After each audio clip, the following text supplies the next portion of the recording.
Torej, če bi dvoživke iz ekosistema izginile, se bi leta vsaj začasno podrl in to bi pomenilo nekontrolirano razmnoževanje številnih živali, ki so hrana dvoživk.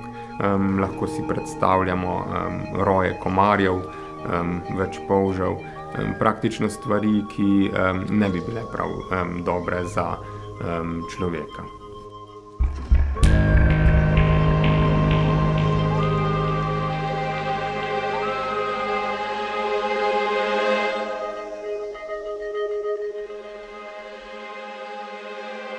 Dvoživke prezimujejo večinoma v gozdu pod drevesi, kjer se zakopljejo v zemljo pod listje.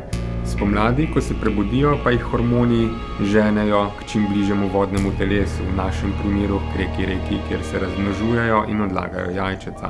Med temi dvemi prostori življenjskega prostora dvoživk pa je žal cesta.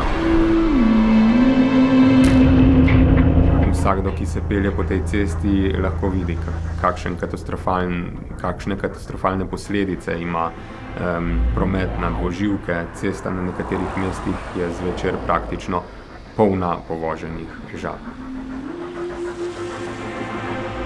V zadnjih letih smo opazili, da se to zmanjšuje, kar je pomenilo, da se tudi populacija dvoživk na tem mestu zmanjšuje. Zato je bilo nujno z pričetkom akcije.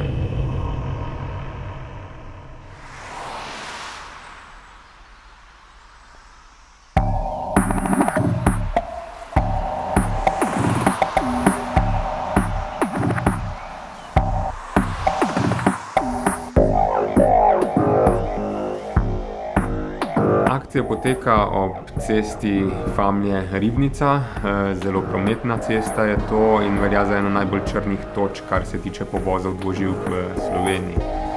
Postavili smo na enega od najbolj problematičnih odsekov pol kilometra dolgo zaščitno ograjo, ki zadržuje žabe pri prehodu na cesto. Izza ograje pa jih je seveda treba potem ročno prenašati na drugo stran ceste v vedrih. Ob tem se žabe tudi popiše, določi se njihovo vrsto, spol in pa prešteje vse osebke.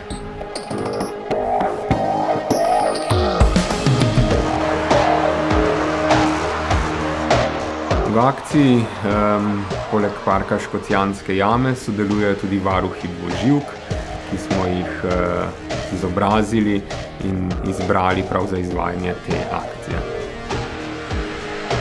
Varuhi dvoživk so pestra skupina ljudi, ki so se prijavili na javni poziv. Imamo tako upokojence, zaposlene ljudi, študente, skupen pa jim je velik čut do narave, do naravovarstva, to delajo z velikim veseljem. Z akcijo vsekakor ne bomo rešili celotne problematike dvoživk v Remski dolini. Zagotovo pa bo imela pozitiven vpliv na populacijo dvoživk. Predvsem pa si želimo, da bo imela pozitiven vpliv na zavedanje prebivalstva, zavedanje ljudi na pomen ohranjanja dvoživk in v prihodnje si želimo akcijo še bistveno razširiti, povečati in tudi pripeljati rešitve v smislu trajnih rešitev reševanja dvoživk, kot so stalne ograje in stalni podhodi za dvoživke.